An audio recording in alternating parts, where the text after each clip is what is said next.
आज हम लोग पढ़ने वाले हैं फ़िनॉल का प्रिपरेशन। तो फ़िनॉल का प्रिपरेशन जो है वो कई तरीके से कर सकते हैं, जिसमें से एक मेथड हम लोगों ने पढ़ा था पिछले चैप्टर में, चैप्टर 10 में। फ्रॉम क्लोरोबेंजीन फ़िनॉल बनाया जा सकता है। तो प्रिपरेशन ऑफ फ़िनॉल पहले हम लोग देख लें कि कौन कौन सा मेथड होता है। प्रिपरेशन ऑफ फ़िनॉल, पहला है फ्रॉम क्लोरोबेंजीन। ये क्लोरोबेंजीन के साथ रिएक्शन जो इसका होगा उसमें हम लोगों को रिएक्शन करवाना होगा NaOH के साथ, और रिएक्शन का कंडीशंस है 623 केल्विन एंड 300 एटमॉस्फेयर। तो NaOH में क्या होगा कि यहाँ से Cl और यहाँ से HCl बना करके चला जाएगा बाहर, और इधर जो ONa है वो बेंजीन रिंग से हम लोगों को यहाँ पे अटैच्ड होकर के दिखेगा। ये बेंजीन रिंग के साथ जो है ONa जुड़ा हुआ है। इसको हम लोग कहते हैं, ये जो कंपाउंड बना, इस कंपाउंड को कहते हैं सोडियम फिनॉक्साइड। क्या कहेंगे? Sodium phenoxide. और सोडियम फिनॉक्साइड का हम लोग हाइड्रोलाइसिस करवाएंगे एसिड के प्रेजेंस में। एसिड के प्रेजेंस में हाइड्रोलाइसिस करवाएंगे तो ये जो H है वो चला जाएगा O के पास। तो बेंजीन रिंग में O जो जुड़ा हुआ है उसके पास आप चला जाएगा H, तो OH फिनॉल बन जाएगा, और Na के पास ये OH, तो NaOH फिर से मिल जाएगा। तो इस तरह से फ़िनॉल का ये प्रिपरेशन है। और इस मेथड को फ़िनॉल से जो फ़िनॉल का जो ये प्रिपरेशन का मेथड है क्लोरोबेंजीन से, इस मेथड को हम लोग कहते हैं डोज प्रोसेस। तो ये डोज प्रोसेस नाम आपको याद रखना पड़ेगा। फ़िनॉल बनाने का ये एक मेथड है जो from chlorobenzene, starting from chlorobenzene phenol prepare कर सकते हैं। दूसरा मेथड है फ़िनॉल का प्रिपरेशन का, वो है फ्रॉम बेंजीन सल्फोनिक एसिड। उसको हम लोग देखते हैं। सेकेंड मेथड हम लोग पढ़ रहे हैं preparation of phenol. Second method है from benzene sulphonic acid. From benzene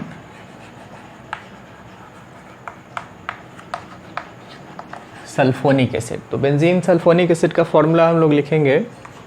यहाँ बेंजीन के साथ अटैच्ड है SO3H, यही है बेंजीन सल्फोनिक एसिड। और इसका रिएक्शन करवाएंगे हम लोग NaOH के साथ। तो यहाँ पर बेंजीन सल्फोनिक एसिड आपको दिख रहा है कि इसमें एसिडिक हाइड्रोजन है, और NaOH में जो है सो OH है। तो यहाँ का OH और यहाँ का H आपस में बना लेगा H2O।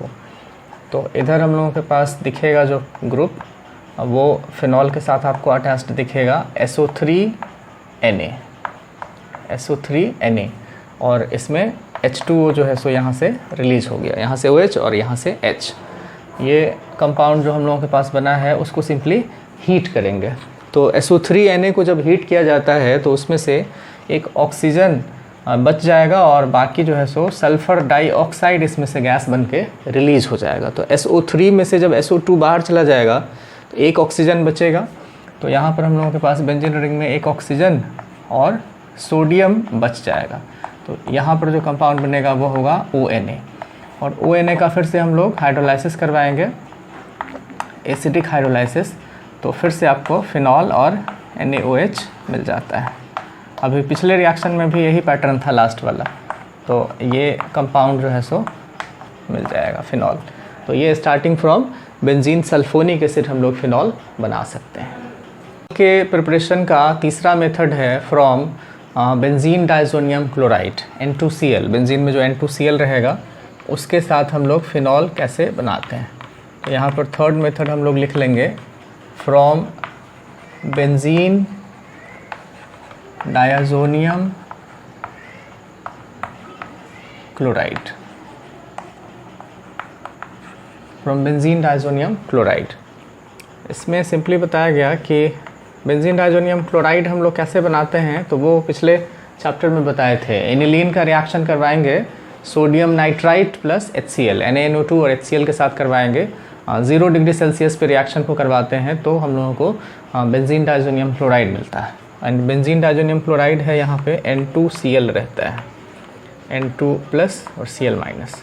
इसको कुछ नहीं, इसको वाटर के साथ हम लोगों को वार्म करना रहता है, बॉयल नहीं करना है, वार्म करना है। वार्म करने का कहने का क्या मतलब है कि बॉयल नहीं करना है, दैट इज़ 100 डिग्री सेल्सियस से लो टेम्परेचर पर ही इसको हम लोग गर्म करेंगे। तो इसमें देखा गया कि फिनॉल मिल जाता है। यहाँ पर बेंजीन रिंग से OH जुड़ा हुआ रहेगा और इधर N2 और HCl हम लोगों को मिलता है। तो ये एक बेंजीन डाइज़ोनियम क्लोराइड से फिनॉल बनाने का मेथड है। अगला मेथड बहुत इम्पॉर्टेंट मेथड होता है, फोर्थ मेथड, उसको हम लोग कहते हैं फ्रॉम क्यूमीन। फोर्थ मेथड है, उसको हम लोग कहते हैं फिनॉल का प्रिपरेशन का ये फोर्थ मेथड है फ्रॉम क्यूमीन। क्यूमीन का नाम होता है आइसोप्रोपाइल बेंजीन। आइसोप्रोपाइल बेंजीन, इससे हम लोग फिनॉल कैसे बनाएंगे उसको देखना है। तो पहले क्यूमीन हम लोग स्ट्रक्चर ड्रॉ कर लें कि क्यूमीन क्या है। तो क्यूमीन में यहाँ पे जैसे C है, तो इससे कहेंगे कि एक CH3 इधर, एक CH3 इधर और H, तो ये आइसोप्रोपाइल ग्रुप जुड़ा हुआ है, यही कहलाएगा आइसोप्रोपाइल। और चूँकि बेंजीन से अटैच्ड है तो आइसोप्रोपाइल बेंजीन, इसी का एक नाम जो है सो क्यूमीन भी होता है। तो सबसे पहले क्यूमीन को हम लोग एयर में ऐसे ही रख देंगे, तो एयर का जो ऑक्सीजन है उसके साथ वो रिएक्शन करेगा। और ऑक्सीजन का ये दो जो एटम दिख रहा है वो यहाँ पे कार्बन और हाइड्रोजन के बीच में आके एडजस्ट हो जाएगा। कैसे?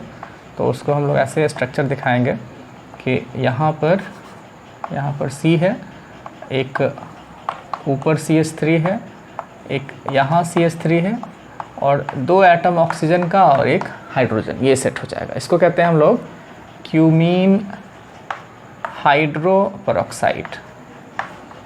हाइड्रोपेरोक्साइड, पेरोक्साइड इसलिए क्योंकि यहाँ पर ऑक्सीजन ऑक्सीजन बॉन्ड है। और फिर इसका जो है सो क्यूमीन हाइड्रोपेरोक्साइड जो हम लोगों के पास बना हुआ है, इस क्यूमीन हाइड्रोपेरोक्साइड का सिंपली आप वाटर के साथ जो है सो हाइड्रोलाइसिस करवाइए H+, तो क्या होगा कि ये यहाँ से ब्रेक करेगा। यहाँ से ब्रेक करेगा तो OH वाला पार्ट बेंजीन रिंग से जुड़ा हुआ दिखेगा आपको। यहाँ पर OH जुड़ जाएगा बेंजीन रिंग से, ये वाला यहाँ से पार्ट। और ये जो इधर है CH3 COCH3, ये पार्ट हम लोग अरेंज करके लिखेंगे। तो इधर CH3, फिर इधर भी CH3 और यहाँ पर ऑक्सीजन दो बॉन्ड से जुड़ जाएगा। तो ये कंपाउंड है एसीटोन। तो फिनॉल के साथ साथ आपको एसीटोन भी मिल जाएगा। तो ये फिनॉल बनाने का जो है सो हम लोगों के पास एक मेथड हो गया। तो ये चौथा मेथड है और इस तरह से फिनॉल बनाने का हम लोगों के पास 4 मेथड हो जाता है।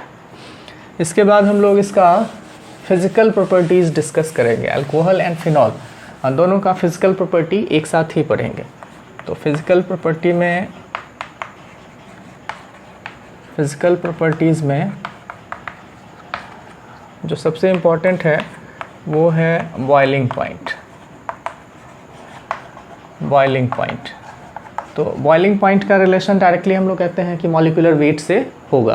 तो जैसे जैसे कार्बन का नंबर बढ़ेगा बॉइलिंग पॉइंट बढ़ता जाता है।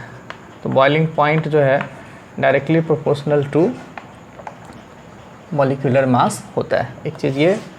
दूसरा बात क्या है कि बॉइलिंग पॉइंट जैसे जैसे हम लोगों के पास अल्कोहल में ब्रांचिंग बढ़ेगा, अगर आइसोमेरिक अल्कोहल के बारे में बात करें तो ये चीज़ हम लोग लिखते हैं कि फॉर